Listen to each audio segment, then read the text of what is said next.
Welcome to episode 264 of In Touch with iOS, the show that talks about iPhone, iPad, Apple Watch, Apple TV, and related technologies. I am your host, Dave Ginsburg, and this week we have a brand new guest. It's so exciting. Jill McKinley is here on the show for the very first time. How you doing, Jill? I'm doing great. It is great to be here. Yeah, it's great to have you. We met at Macstock. We're going to be talking a lot about that today, and can't wait to find out a little more about you, and we're going to have a great show with you. We're going to have a better show because Ben Roethig is here as well. How you doing, Ben? Hey, Dave. I'm doing great. We missed you at Macstock, buddy. I missed me too. Yeah, we did. But last but certainly not least, Chuck Joyner is here. I appreciate you being here. How you doing, Chuck? Hey, I'm doing great, David. We were just saying a minute ago pre-show that it seems like a time warp because it seems like yesterday and it seems like 2 years ago. And it was only a little, I guess, we were at the Midwest Mac Barbecue. We were a week from a week ago tonight. It was. Yeah, hard to believe. Yeah, it was. And if anybody hasn't already listened, episode 263 was an absolute blast. We got to be in person with Brittany Smith and Chuck and Jeff and myself, and we sat lakeside and had a lot of fun. So take a listen to that as well. But we're here for a new episode. Lots of discussion this week. Got some news stories. We're going to have to kind of talk about that X, wherever that X is, and some good topics. Find about Jill a little bit, and some great topics, and then we'll wrap some discussions of what happened at Macstock here. So, but let's just dive right into the stories for this week. First story: Threads is beginning to roll out chronological following tab. Meta has started this week. They rolled out a highly requested following tab in its Threads app, allowing users to view posts from accounts they follow in reverse chronological order. The app continues to show algorithmically recommended posts under the For You tab. The addition of the following tab brings the Threads more in line with its rival Twitter and X, and it will make the app more useful for keeping track of the latest posts in real time. So Threads has a little bit of growing pains, and we knew that going in, and Zuck is pushing hard to get this thing going.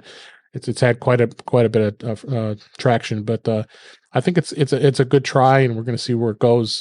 Chuck, what do you think?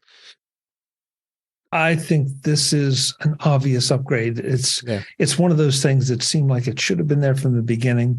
The only thing that was equally surprising, and you could argue which one would be more surprising, was the lack of a web interface. That everything is phone based.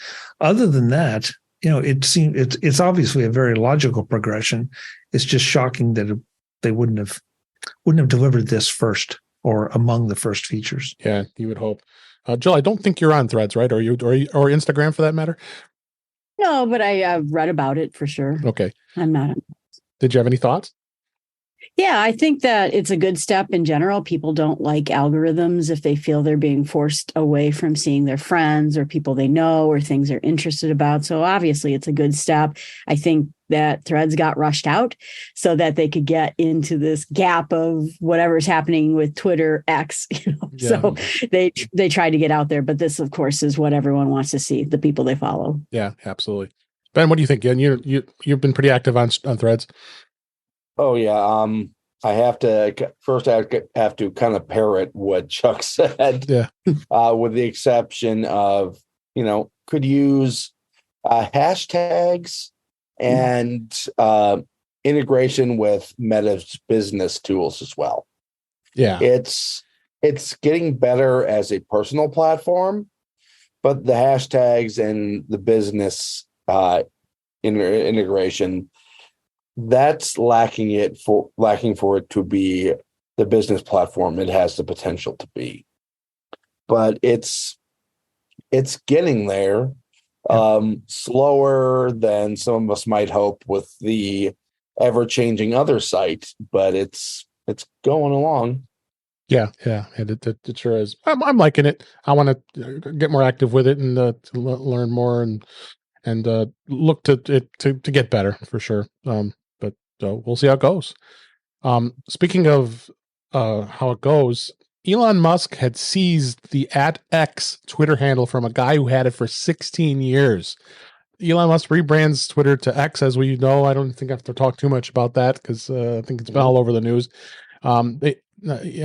He booted this guy to the curb and said the X account is mine, and now the user uses a handle X123456789986765 with little notice.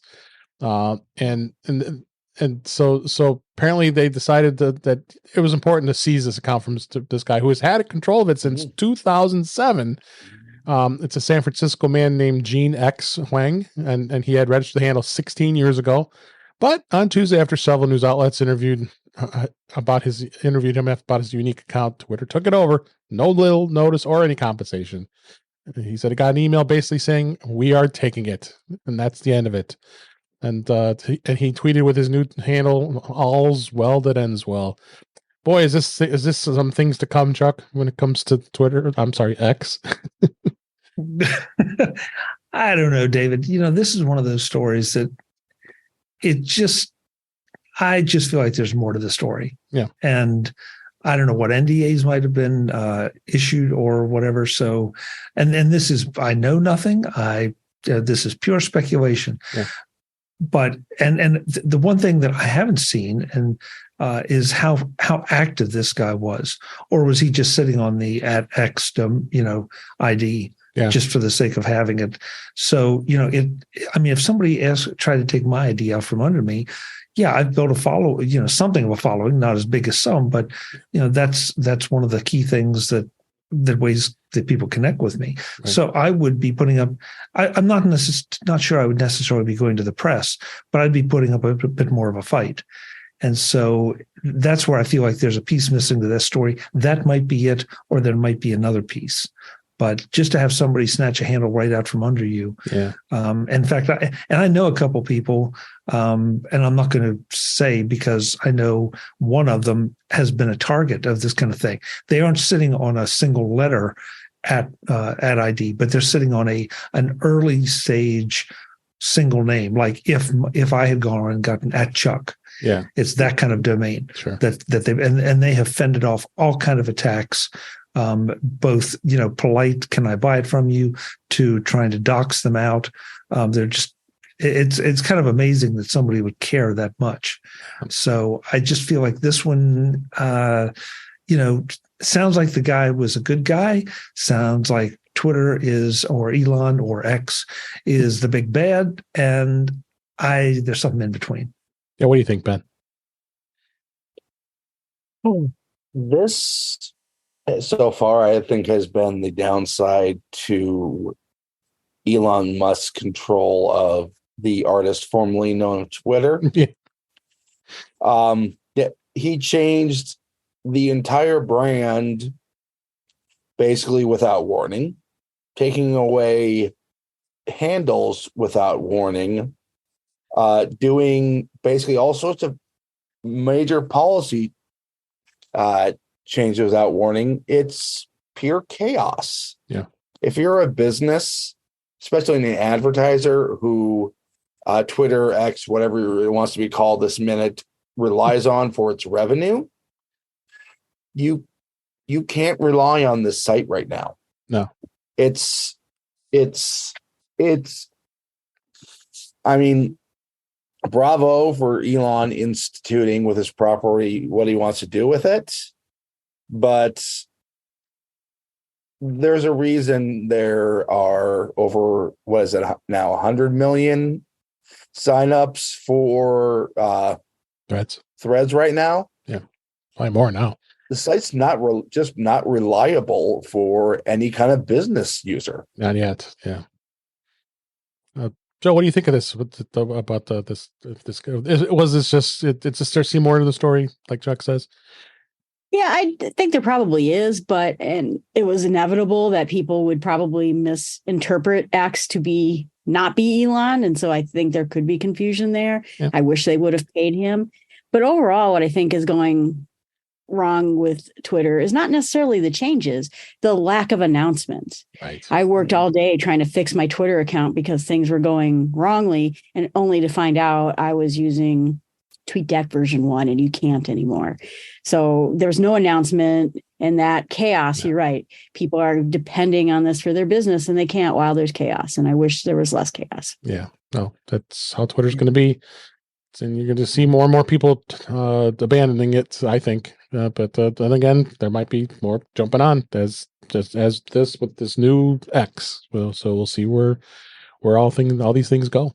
So I always like these feel good stories. This was a story about the iPhone 14 and its crash detection. It helped rescuers save a man after a 400-foot canyon drop. He probably would have bled out. The Apple's crash detection feature, once again, is credited with saving a life. This time it was a man in California who drove off a cliff on a Friday, and it plummeted 400 feet into an abyss. At this point, the crash detection on the man's iPhone kicked in and contacted a nearby communications center. This was reported from CBS Los Angeles. It was out in California.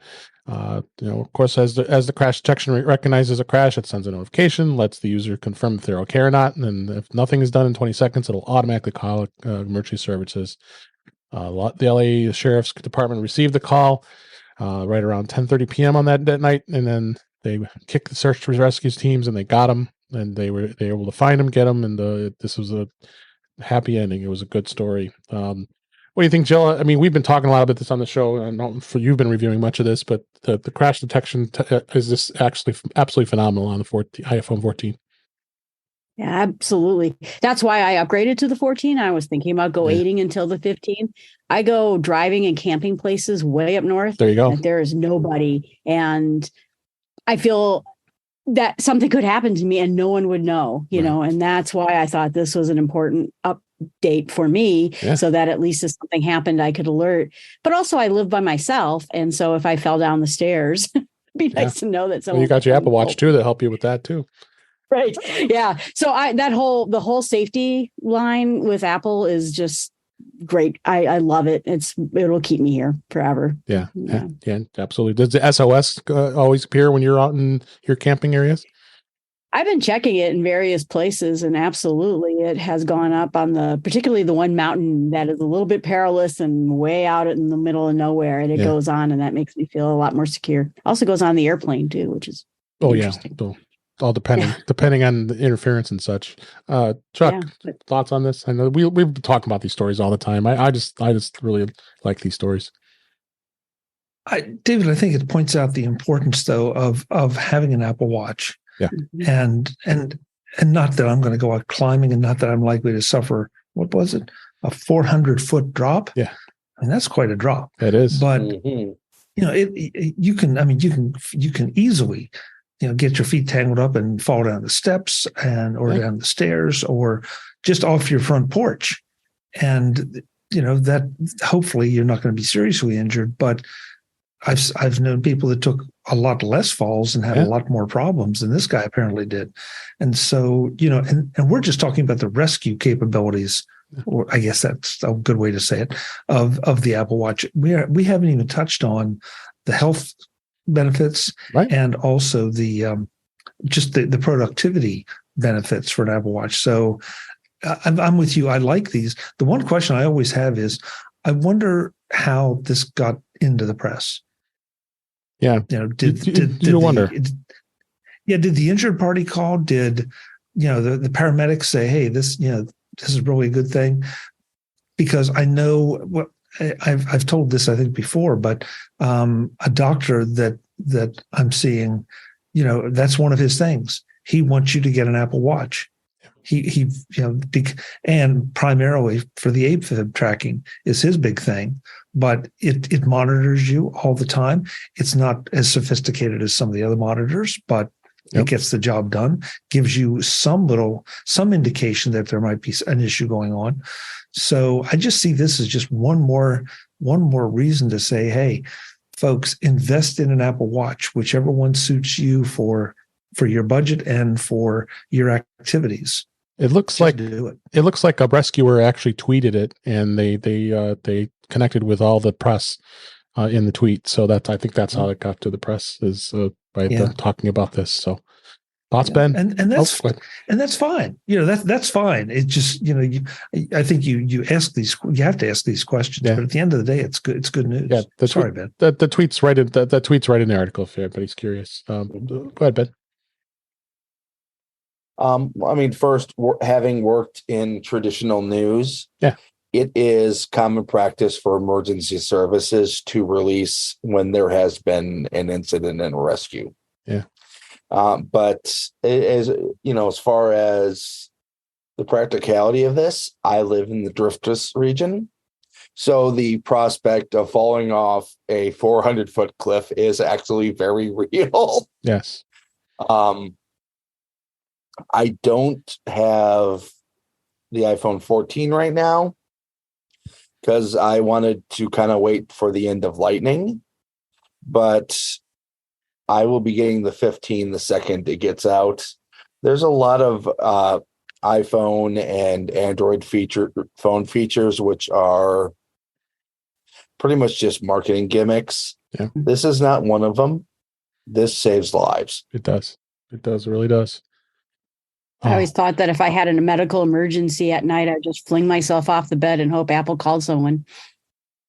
I don't know if that's a rescue plan or not. Yeah, with my Apple Watch 7, I actually did have to. I fell hard on the concrete once and actually had to turn off the SOS. Oh yeah, it happened to me too. I mean, I've had an unfortunate fall, and I'm okay.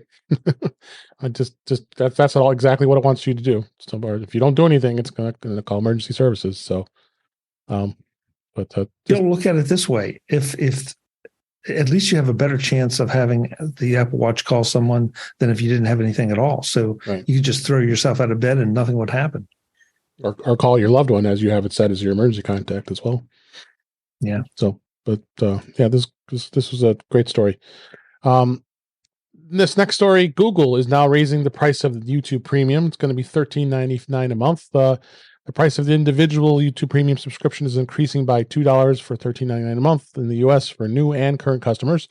It is live for new subscribers. It can be seen at youtube.com/premium. So instead of the $11.99, it's going to be now $13.99 a month.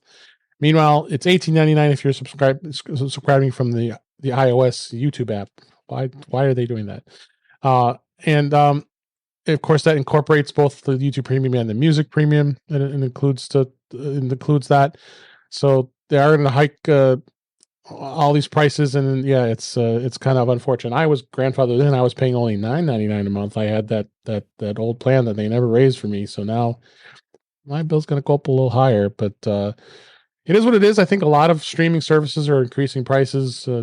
Peacock's doing it, and a lot of others. But I still find value with YouTube Premium because I just can't stand those commercials. And there's ways to get around that. And then they're also fighting it, but it's still I find value in it. So what do you think, Ben? I think for what they give you, it's a decent price. Yeah. A lot of people just see it as getting rid of the increasingly annoying ads on YouTube videos. But they do give you the YouTube Music. Right. They have added a lot of TV shows and movies that Google has not been successful at all of letting people know about. Right. It's a pretty good value, but it would also be nice if they had different tiers that didn't have all the extras. Right. Some people if you just wanted to get rid of ads on YouTube. Yeah, but they want to package it, that's for sure. Jill, do you have a YouTube Premium subscription? I don't. I used to do the television subscription, but not the premium. But I noticed overall there are a lot of things raising their prices, and it's hitting everybody for sure. Yeah. And I've been very careful now because that happened with what I subscribe to now. I have cut back drastically and went through everything just because everyone has been raising their prices. So I get it. Everything costs more. Yeah. I mean, they did it. I just became a YouTube TV subscriber, and I'm going to talk about that a little later about the cord cutting here, our segment here. But I mean, that price rose as well. So Chuck, do you have YouTube Premium, Chuck? I don't remember if you did or not. No, I don't.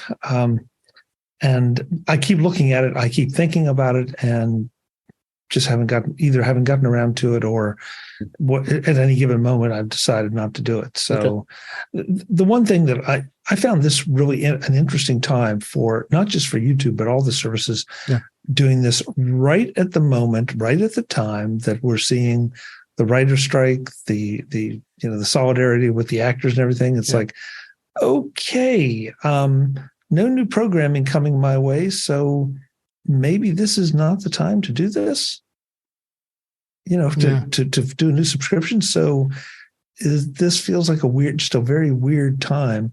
And I'm sure things had to be set in place to do it months ago, but you would think somebody would have grabbed the lanyard and said, whoa, wait a minute, maybe we shouldn't be doing this right now. Yeah. Well, we'll see. I'll continue to subscribe. I mean, I'm happy with it, and it is what it is. So, I will say one other thing, please. Google is not a party to the AMPTP, as far as the writer's strike goes. Right.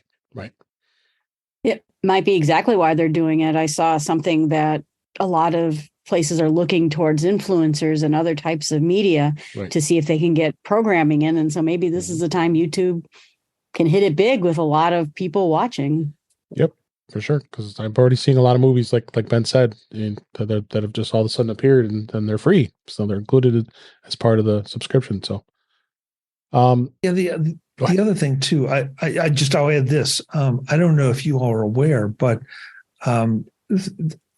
apparently the unions are encouraging some creators, especially those that do quote unquote watch along podcasts, or even the shows that are doing watch alongs of previous seasons or of shows that are no longer aired. Yeah. That they're saying in solidarity with everyone, stop creating your content, stop doing your shows. And it's like, wow, that's really interesting too. So, which side of this do you land on? Do you land on it as an opportunity to help get people in to sort of pick up the slack, or do you just turn the faucet off? I don't know. Yeah. I will say this: a lot of those podcasts are hosted by actors in the show, and under the SAG-AFTRA guidance of the strike, doing those podcasts would be considered promoting struck material. Yep, absolutely. All right. I found this article interesting. It's for those who are programmers. There was a Python tutorial app. It was called Tinker Stellar, and it was a iPad.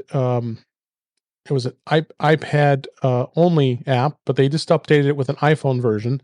It's written about this is a 9 to 5 Mac. It was written about this last year. About it was inspired by Apple's Swift Playground that helped the people design things and learn Python through multiple interactive lessons.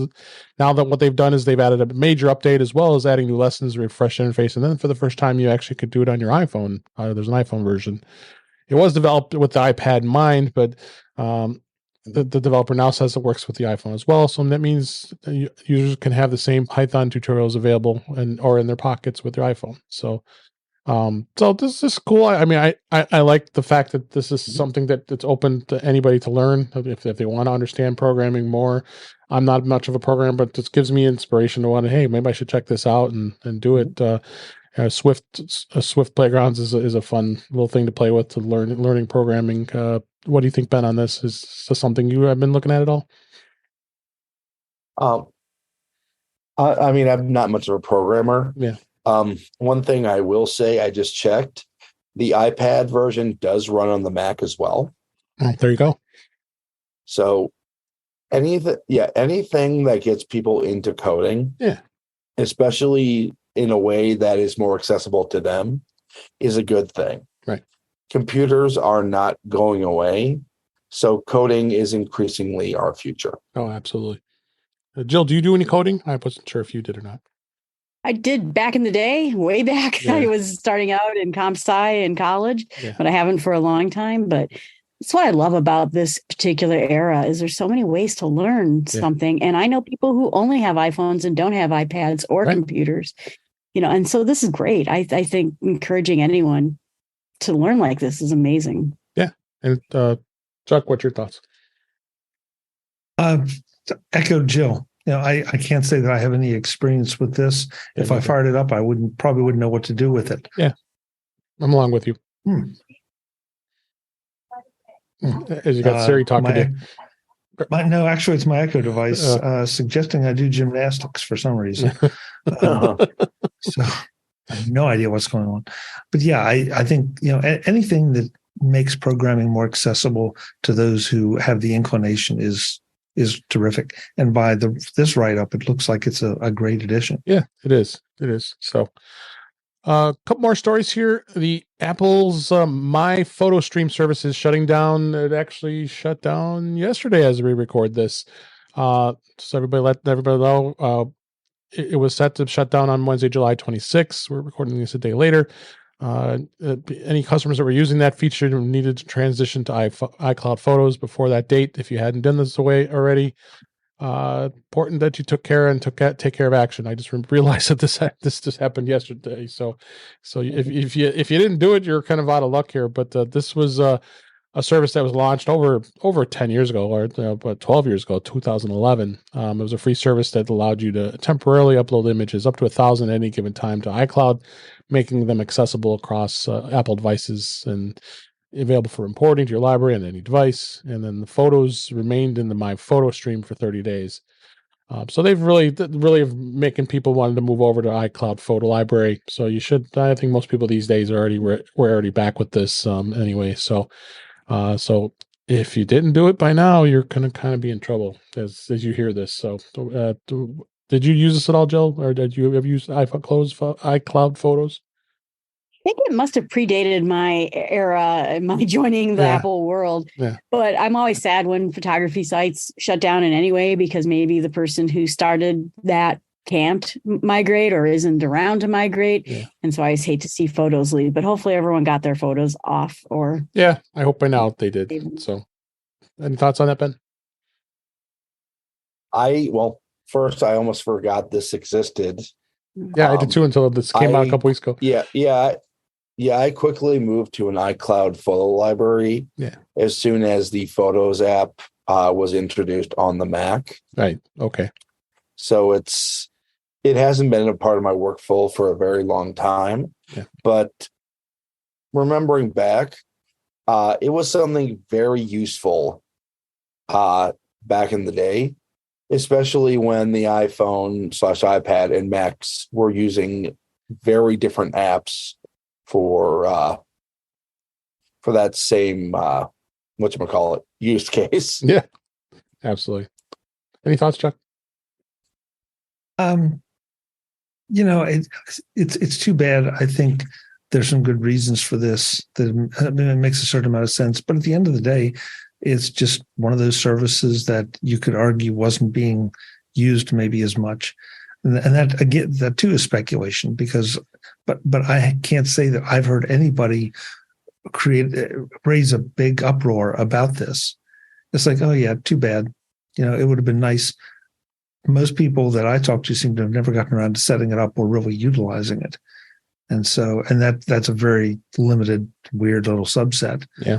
But just the fact that there hasn't been this huge outcry from much of anybody, at least that I've seen, tells me that it just wasn't being used that much. Yeah. Yeah. It would be kind of like if Apple were to announce today they were finally shutting down Mobile Me. Yeah. Yeah. Good example. I think for the first few weeks, I thought it was a scam. That's not what Apple's photos are called. Oh, this is a real thing. They were. Yeah. So RIP. Hopefully you got your photos moved over. Last story this week, more discussion about the Apple Card, and Goldman is likely stuck. American Express likely is an unlikely contender. Also, the story talks a little bit about Tim Cook was once denied when he tried to apply for the Apple Card. Found that to be really interesting. But Goldman Sachs did somehow have managed to lose money on this whole share of the Apple Card business and the business of the consumer banking. So as we've talked about in previous shows here about this, there was a good article, and this was quoted from the Information. It talks about the complexities of what was changing with the banking partners would require, as some pretty good tidbits about Apple. But he had to not save the best for last. The real gem was a new piece talking about Apple CEO Tim Cook actually couldn't get through the application process for the Apple Card before it was announced, and engineers were pulling an all-nighter a few months before that launch and scrambled to find a solution to the problem that had cropped up, and then Tim Cook couldn't get approved for the Apple Card. Sure, Cook's financials are relatively strong. I would think they'd be extremely strong, but he's also a high target for a high profile target for fraud. Ultimately, Goldman Sachs had to do that. So, yeah, they talked about the Apple's views of the American Express as a brand with similar prestige of Goldman Sachs, but you know what, American Express or even J.P. Morgan Chase, another potential partner, focuses on co-branded cards, and I don't think Apple wants to do that. That was what attracted Apple in the first place to Goldman Sachs, because they were new in the consumer business, and they're the only card that they were currently managing. So, what do you think about this, Chuck? I've read the article, David, and we all got a chuckle over Tim Cook being denied. It was also an interesting little insight, though, into how credit card companies may look at someone and evaluate whether they want to be associated with them in one way or another. I still question exactly why Goldman claims they lost $1 billion on this. Yeah, it's just I can't. With the money came in, and everyone was bragging that when they set up the savings account, $1 billion came in, and so how did this happen? And I'm assuming that the accounting is accurate, and that's the way it's being. Right. It's not being spun, which that's a pretty big assumption right there. But yeah, this is another one of those that just, it feels like there's more to the story. And whether it's Goldman was inept at handling the volume, or the service requests, or a more customer focused as opposed to commercial banking focused in part of the industry. There are a lot of variables here that it could be, and it'll be interesting to see how this plays out, whether Amex gets into the picture or not, and because none of us know what the contracts say between Apple and Goldman. Yeah. Go ahead, Ben. And that is the thing here. We don't know do we know what the term limit is for this contract? We don't know what the details are of this contract. And unless there's some kind of escape clause that Goldman got into it, which it doesn't sound like there is, they would have to sell this commercial unit, and whoever the buyer is would have to abide by the same contractual limitations as Goldman Sachs, which means nobody would want to buy it if they're hemorrhaging money like this. Right. So Goldman Sachs is, for better or worse, stuck with it unless Apple wants to buy the unit themselves. Yep, absolutely. Jill, any thoughts? Well, I do have an Apple Card, and I really like it. And it made me think that back in the day, when I first got started, I got a Visa and immediately plunged myself into trouble with it, that it's so visible and it tries to keep you out of trouble. It made me wonder if Goldman Sachs lost money because it's so apparent when you're about to make interest charges that it helps the young or the new creditor avoid charges. And maybe that is why they didn't succeed at it, because it's trying to help the user. It's trying to help the consumer, which is not necessarily a credit card's goal. Right. But when things are said and done, I love it. And I hope they figure something out, though. I have an Amex card too for travel, and not many places take it as much as Visa and MasterCard. Yeah. So, I will add one little addendum. There's probably a reason why Goldman Sachs is the partner and not one of the traditional retail focused or consumer focused banks. Oh, right, because they get messy very quickly. So let's anybody else has another add to that. Let's go ahead and move on to this week's topics. And I think our first topic I thought was fitting because we got to find out a little bit more about Jill McKinley. How you did that, Jill? It's been great that you were able to join us this week. And I wanted to, we'll be very brief. I just wanted to find out. You actually started in the Windows world like I did, and kind of moved on to the Apple world. So we're very similar in our paths in our IT careers. And you made it over to the light side of the force. You're now with Apple. So briefly tell everybody what inspired you to move over to Apple products, and notably Macs, and then of course iPhones and iPads. I mean, I've gone back to Apple all the way through DOS and Windows 3.1, and eventually was a Windows 95 support person. Right. But the reason, I switched over had to do with, I think it's a new phase in my life, and probably also I'm doing a little bit better than I was when I had to build my own computers, for sure. But I wanted to create 2 or more podcasts, and really Mac is creativity in a box. I said, you have everything you need, everything that you could possibly need. And I wanted one computer, not a desktop and a laptop and a this and a that. And when the decision came down, the Mac was the obvious choice, that it could do everything I needed it to do. Yeah, absolutely. So I switched over. So then you've been in it now for on the Apple side of things is what, about how long has it been?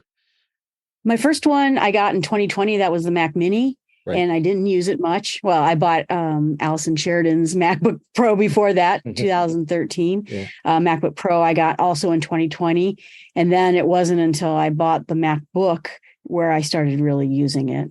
But so it's just been a couple of years. You are truly a newbie when it comes to Apple, which is great. Sure. And we're so happy and glad that you're part of the Apple community, because it's I won't ever go back. And you have an iPhone. You're enjoying your iPhone. And you said you just bought the 14, and that's great. And so and I started with iPad. I was in charge of a bunch of window tablets, and I desperately wanted a tablet. And when iPad came out, but I have the iPhone 14, and probably I'm only missing the Apple TV now. Now I have everything except Apple TV. So we got to get you over on the, because we all have everything. So. You said you do have an iPad now? Are you still using an iPad?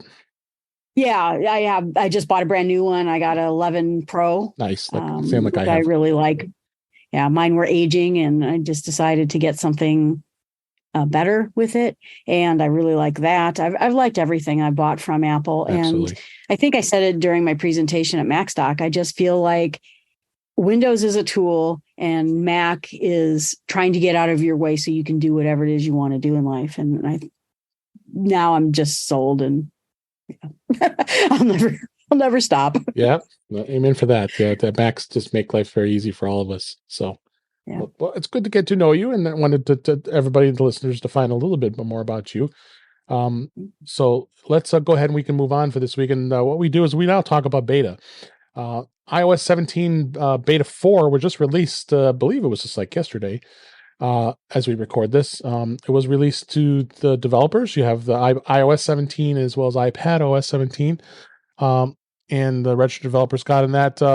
Ben, I know you're running beta. And what have you seen any changes? I didn't have a chance to update yet, but not a whole lot yet. It's maybe there's a couple little things, but so far I haven't really seen much. Yeah, it seems like maybe just a little bit faster. Seems it's slowing a little bit, but we still got a little ways to go yet. Being near the end of July here, and we anticipate that was probably going to be out in September. So, so they also released watchOS 10 on the Apple Watch. I don't think you do that, right? Or do you? Mm-hmm. Okay. What's been anything notable on the watch? Not since the beta, or not in beta 4. I mean, other than the fact that it's now the second public beta, right? And we're on 4th beta in developers. So yeah. And I will also give my my standard disclaimer. I'm an idiot who is curious enough to do very unwise things to be kind of ahead of the information curve. Yes. Especially on your production device. I know exactly. Yes, I know what I'm risking by doing this. Do not be me. Don't be you. I know Chuck isn't, and I don't. Jill, do you dabble in beta at all? I do when they get to public betas. I've been kind of swamped in the last few weeks, and so I avoided just thinking about it. Yep. But as soon as that life settles down a little bit, I'm totally going to get the beta. Sure. So tvOS is out. WatchOS 10 is out. tvOS, you don't really see too much as far as any big changes.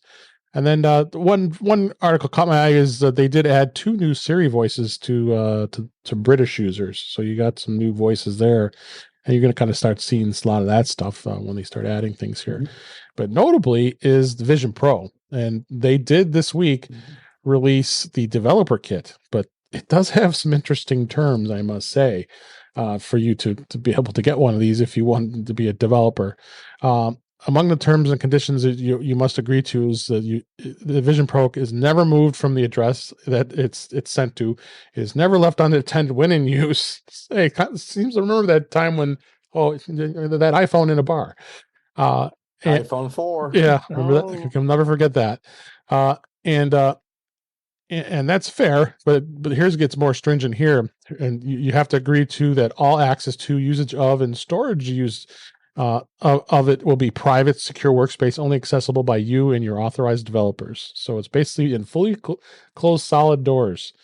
You must ensure that unauthorized persons, including any family, friends, roommates, household employees, do not access, view, or handle it. And so there's a lot of pretty intense steps here that I've seen there. As it also says, if you're away from your workspace for more than 10 days, consult with your Apple point of contact to how to keep it safe while you're away. Neither you nor the authorized developers may display, demonstrate, video, photograph, or make any drawings. So they're really hardcore. So you aren't going to be seeing any photographs on social media with people testing this. Oh yeah, that there's a major NDA. Also, you will be cleaning that workspace yourself because the cleaning crew isn't allowed. Yeah, I saw that too. So I mean, it's something that developers want to get their hands on, and this is not for your lighthearted normal user. This is a developer. It's a hardcore developer that is developing applications, and you gotta stick to Apple's rules, or you'll get banned, and could even lose your developer account. So you got to be real careful with this. What is your thoughts, Ben, on this? Is this something you're seeing that Apple's doing something good to get people involved so we can start learning more about this? Oh yeah, I can also completely understand the security measures. 100%. Because this is not going to be release hardware. No, it's not. May not even be remotely close to release hardware.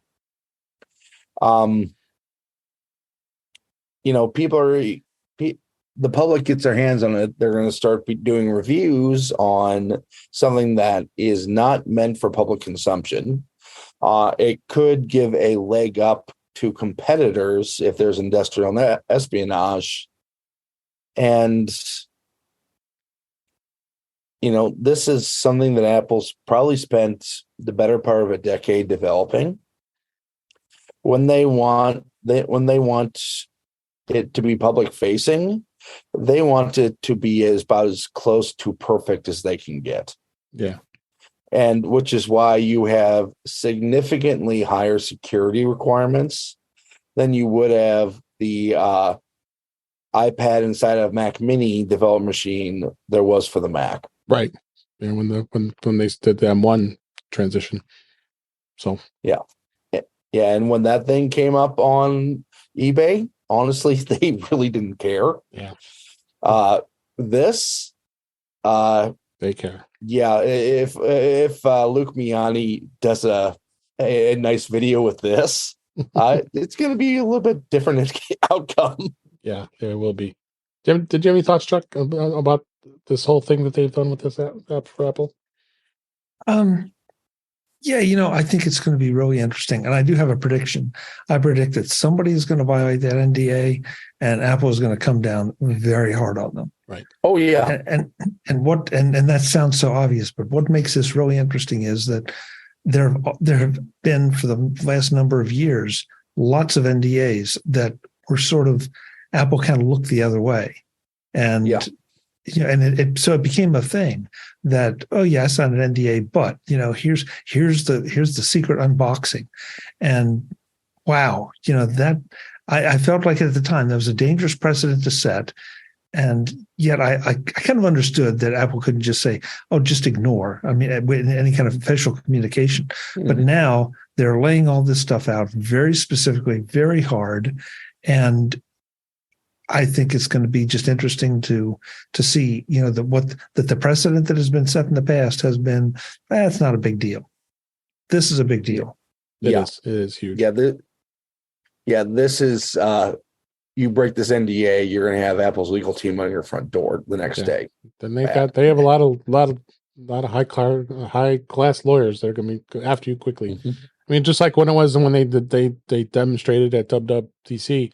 Those social media influencers were told you have a half hour with it and you can't take pictures, and so they're very restrictive of what they can do. It all had to be reported in their head here. They could not have pictures to refer back to it later, other than what was publicly shown.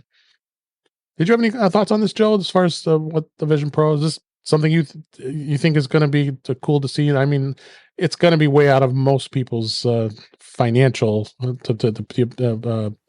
ability to be able to afford this, but I do have an Oculus and I like it. Oh, okay. But when I saw this, I saw a whole other use case for it.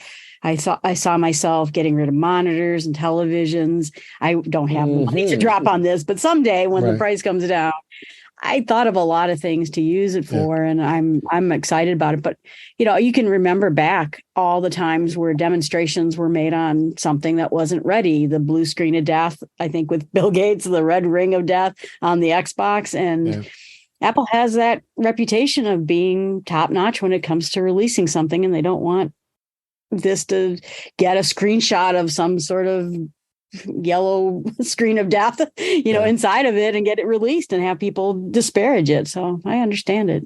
Yeah, absolutely. So we got lots of links in the show notes for a lot of great articles talking about this, as well as Apple's direct link, their news release about it. And the terms that you have to follow, but you got to be a developer, and you got to have apps that you're actively developing. You can't just be some developer and have an account and, hey, I want to sign up for this and just so I can see if I can play with it. No, you have to prove that you are indeed developing an app, and you're going to take advantage of using this, not just get it and play. So definitely going to be interesting to see what we hear in the next months ahead here as far as where that goes. So let's move on to the next topics here. Once in a while, we have a little segment I call In Touch with Cord Cutting. And this week, I wanted to talk a little bit about my experience with cutting the cord. I never thought I would ever do it, ever. I'd been a Comcast customer probably for 20 plus years. I kind of still am. Another house that I, as part of our family, still has it, but I count the official place where I live and I finally just decided I've had enough of Comcast, and I have AT&T fiber here at my house. So, I mean, having that amazing fiber speed with asynchronous up and down speeds is awesome. It was a good thing. So I had to make some decisions of where I was going to go as far as, TV service. I want to have something. And you start going to all these sites. I'll put the link in the show notes. Suppose.tv is one of them. Is a good site that lets you do some moving around with comparisons of what channels are where and why. So I came down to the two big ones, which would be YouTube TV and Hulu with live TV. Each one had its pluses and its minuses. Some had channels that it had and did not. And me being in Chicago, I wanted to, have some of the channels that are available here that I enjoy. But then I had to make a compromise. So I decided to go with YouTube TV, and I've been pretty happy with it so far. It's got a good interface, and it's it's working well for me. The only downfall to it, I do enjoy watching shows on History Channel and A&E, and those networks, those aren't part of that. So you would have to go to another service, or in my case, I could use the Comcast account I have elsewhere, but that's another story. But generally, what would have to happen if that's what you had to do, and that's where the problem is with cord cutting, you have to go to multiple services to find the content you want. If you could live without History Channel and A&E, then yeah, you'd probably be okay with it. So there are services out there that you can go and that are with have signed on with those networks. So but overall, I'm happy of the decision I made, and we'll see how it goes. It's definitely going to be interesting to see where it goes here. So, but a couple other notable stories that happened this week, and I know Ben is very happy about this, is the fact that the Chicago Cubs, and of course I'm wearing happen to be wearing my Cubs jersey, my shirt, and he's wearing his Bears jersey, so we're kind of doing a Chicago thing here. Now have a new direct-to-consumer. They're the direct-to-consumer Marquee Sports Network, who's the regional sports network for the Chicago Cubs, are now going to have its own standalone service. And I think, and the reason I want to talk about that, not necessarily with Ben and I being Chicago sports fans here, is the fact that I think we're going to start seeing this trend, because there's been a lot of news about Bally has been an absolute mess with their regional sports networks across the country. And I think you're going to start seeing more and more of this types of standalone type services for anything, whether it's sports or something else. But it's great to see. And Ben, you want to just tell people real quick, what the Cubs did with this network. It's a good price, and I think it's fair. Yep.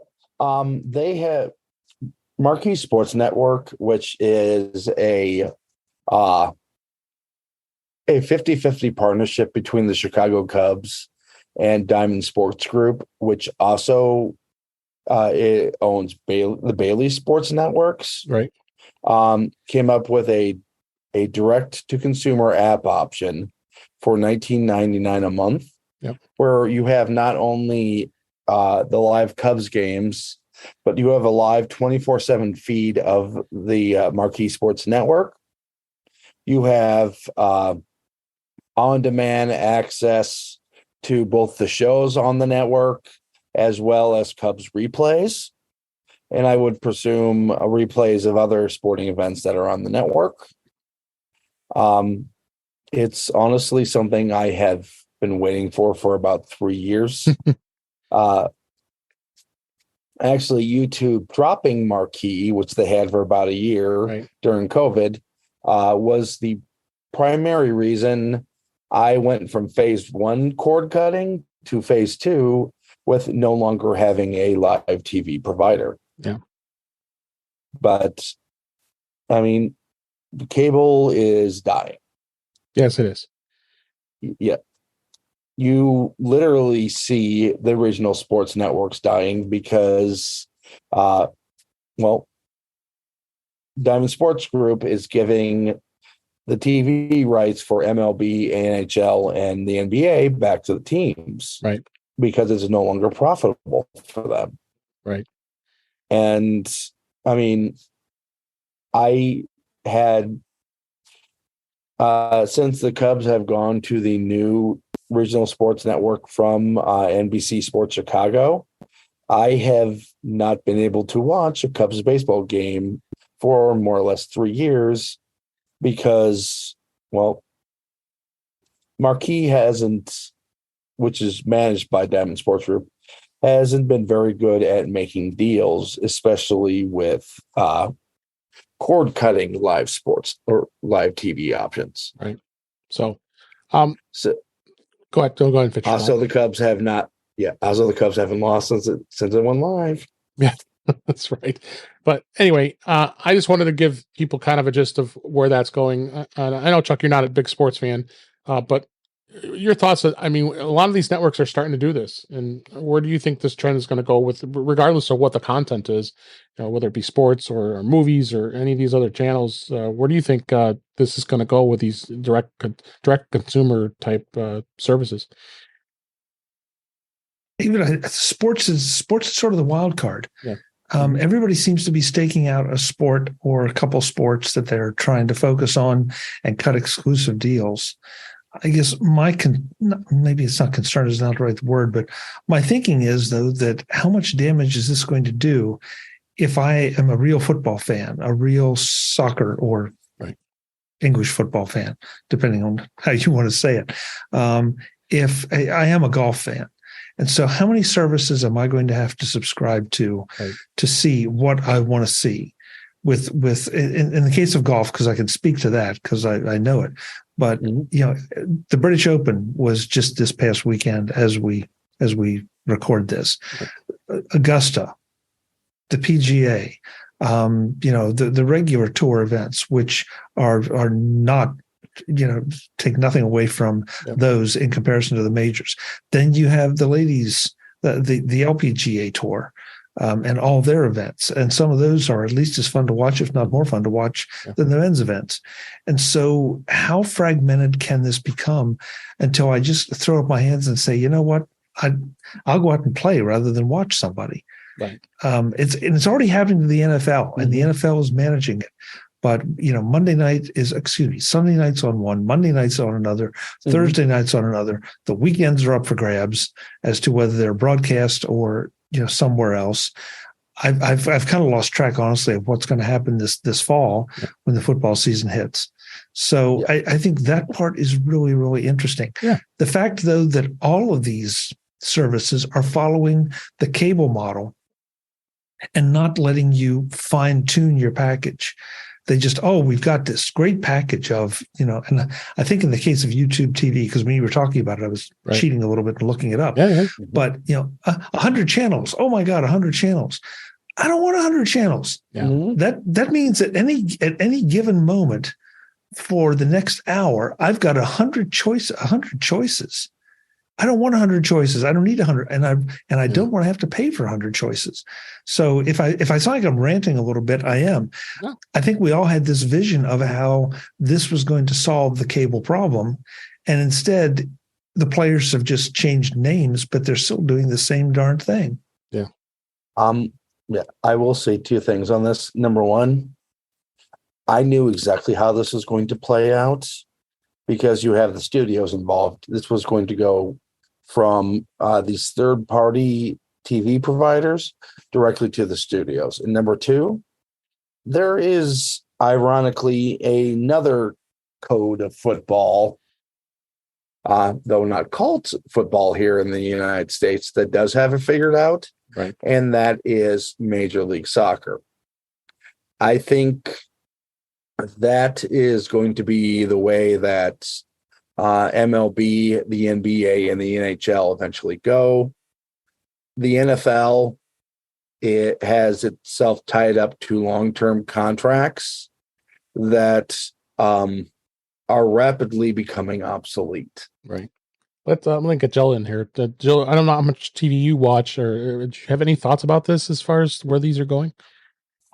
I have the same concerns that Chuck has, that we are emulating what happened in the networks, which is what I got rid of about 6-7 years ago, and use now an app that keeps track of my TV shows. I started with YouTube TV and I liked it, but it was overkill for the amount of television I watched. And I found out that at the price, I could subscribe to a series here and there for cheaper than the monthly fee. But when it comes to sports, I was surprised that the Cubs went out on their own, since MLB was one of the very first streaming on your phone kind of app. Right. And so for them to let go of the baseball teams, I was really surprised by that. So I know that younger people aren't watching sports. I hear that it's not catching on. And so maybe that's part of the problem. But like football, are we going to have every night of the week looking for our sports teams and not finding them? And then the other comment is, if you live in the Driftless area, there's a team right between you and Chicago that you should maybe consider. Gosh. Yeah, I know that team. Let's we'll close. Yeah. That's a little further north. Ben, you'll have the last say on this topic, but we're going to get close to wrapping up here. Yeah, I don't think there's much else to say. We are in a changing world. Yep. And a lot of the sports leagues move so slowly that their idea of what the world is far in the past of what it actually is. Yeah, absolutely. So let's go ahead and as we're getting close to wrapping up here, I wanted to do a little bit of a recap of Macstock. We just had an absolute blast. Again, we're really sad that you couldn't make it there, Ben, but I'm so glad you were able to see what we did, and you'll start seeing more things as it gets released. But we had an absolutely great time. It was so great to see all our friends. A lot of big hugs. Great to see people. We got to meet Jill for the first time, and she did an she knocked it out of the park with her presentation. Remind people, what did you talk about at Macstock? About software adoption, technology adoption, but I used it through the analogies of sticks, which are tools that will help you do better in adopting technology. So it was an absolutely great presentation. Chuck opened up the show on Saturday and did a great presentation. I loved your analogy with that 1950 Indianapolis the car. I don't know, what was it? There was a Formula One car of how long it took to in a pit stop. I think you did great with that. Thank you. Yeah, the idea was that we all face a temptation to get stuck in the past because it's comfortable. Yeah. And so I wanted to try to illustrate in a dramatic way, what the difference between being stuck in the past and using the old tools and using the old technology, and what you can do now with the current technology, and maybe some ideas on how not to get stuck. And some training out there that you can take advantage of, or options for training and learning. So when Mike gave me the opening spot, it's like, okay, I feel like I would like to try to set the tone a little bit for everyone else, to put people in the right mindset, and hopefully I achieved that. I think you did. And I talked about the cloud, and then cloud computing and cloud services, and kind of broke it down between what the heck the cloud is, and then talking about all these acronyms like SaaS and IaaS and PaaS and all the other stuff, and then just got a little deep into the services we know, like iCloud, Dropbox, OneDrive, and Google Drive, and got into that. And then Dave Hamilton was great when we came in for lunch, and he was talking about Synology, and then I didn't think him and I would be in sync, and we didn't even talk about each of our presentations, and he even led into some cloud discussion that I talked about, so it kind of fit really well with that. They did a great live session, a caucus for Mac Geek Gab, which was a lot of fun to watch and see. I'm hoping that the show recorded okay, and most of you will be able to listen to their podcasts and all the current and former co-hosts who were on that show were on stage. It was a lot of fun, and we just had a lot of fun. It's such a great place to be. Great to get with everybody. And I know, Chuck, you got any other final comments about Macstock and wrapping it up here? Just that when you see Mike make the announcements next year, sign up right away, and also make sure that you try to book a hotel, book one of the I guess the endorsed hotels, improved ones, because approved. Thank you, Dave. That was the word I couldn't find. Because the idea that not only is Macstock during the day and it's terrific, but there's also the social aspects at night. Yes. And so the hotel lobbies and bars were at least as exciting as as what went on during the day. I could know, I won't say what happened, but I know Joe was having a lot of fun. So, I'm still recovering. Yeah. So what happens at the con stays at the con. Yep. Yeah. It stayed in Macstock. Except when there's video. Yeah. Hopefully there isn't any. I don't think I saw any. So, but you still can get involved with Macstock after the show. I mean, like I said, it is in the books for 2023, but please, we have a link in the show notes here to be able to purchase a virtual pass. It's not terribly expensive, like around $97, and you'll get access to all the great talks that happened on both days. And the live stream worked out really well. I think a lot of people had some really positive comments, because those that did sign up ahead of time got to take advantage of watching it live over the live stream. And for the little venue we had it in at Stage Left down in Woodstock, Illinois, in the Woodstock Square, It turned out great. So we had a little positive comments, but take a look at that. We got a link there. Like I said, myself, Brittany Smith, and Chuck, and Jeff Gamet, and Jill, and so many others that spoke. It's worth it just to be able to check that out. And please support Macstock, and hopefully we find out soon when the dates will be for next year. We'll be all waiting patiently to find out where we can start signing up here. So it's going to be a absolutely great time. I can't wait for the next time here. So but with that, let's go ahead and wrap up for this week. That's a wrap for this week. Please send your comments, questions, and suggestions to our email address, which is feedback@intouchwithios.com. You can follow us on Mastodon at In Touch with iOS, as well as Twitter. You can support the show by buying me a coffee at intouchwithios.com/coffee. We would really appreciate it. You can become a patron of the show by going to patreon.com/intouchwithios. We have 2 tiers available to support the show. We would really appreciate it. Make sure you like and share and subscribe so when you are notified when we are live streaming, which is Thursday nights at 8 p.m. Eastern Time, 5 p.m. Pacific on our YouTube channel. It's youtube.com/intouchwithios, where you can watch the current shows and the live stream. We keep that out there. You get to watch what we just did tonight, as well as other shows, and then you also can listen to and see those shows as well. Visit In Touch with iOS magazine on Flipboard, where many of the topics we discuss are flipped into that magazine. The link is in our show notes. You can subscribe to our show in your favorite podcatcher, including Podcasts, Pocket Casts, Overcast, Apple Podcasts, and many others. But better yet, just go to our website, intouchwithios.com, where all the links to all the ways to listen to us are there. I am Dave Ginsburg, and you can find me on Mastodon at DaveG65. And Jill, it was so great to have you on the show this week. Please let everybody know where they can find you. My website is startwithsmallsteps.com, and you can email me at jill@startwithsmallsteps.com. That's probably the best way. Great. And it's been a real pleasure meeting all of you and now being here. Yeah, we're just so thrilled to have you on the show this week. Chuck Joyner, thanks. Last minute, we had Jeff Gammon couldn't make it this week, but so grateful for you to step in to help us and have a great time here today. Where can people find you? Hey, no problem. Thank you for asking, David. MacVoices.com is where you can find everything I do, all the interesting things and people that I talk to. This whole crew right here is been on the show at one point or another, sometimes multiple times.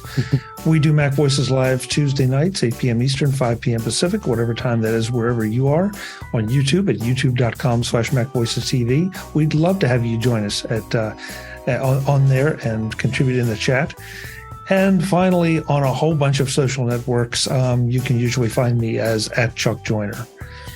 David, thanks again. Great to see everyone. Jill, great to see you and meet you this past weekend. Yes. And Ben, get your butt to Macstock next year. Yes, I will. Tell you what, if I don't come, you, Dave, and Jeff, I'm gonna come pick you up. My permission. Come kidnap me. Well, speaking of that, last certainly not least, thanks Ben Roethig for being here. We really appreciate it. Where can people find you? Well, Dave, you can find me on the X-Twitter thingy, Instagram, Threads, Mastodon, Blue Sky, T2. There's probably 17 different networks I'm forgetting. At Ben Roethig. You can find my thoughts on tech and possibly other things at Roethig.tech. On Tuesdays, you can find me on the Mac Voices, the voice of the Mac community with Chuck Joyner. Thursday afternoon or morning or evening, depending on your time zone, you can find me on The Big Show on the British Tech Network, and Friday morning on The Mac Show on the British Tech Network. Great. Thanks again for being here. Appreciate it. Thank you for listening. We really appreciate it. We hope you enjoyed the show, and we'll talk again next time.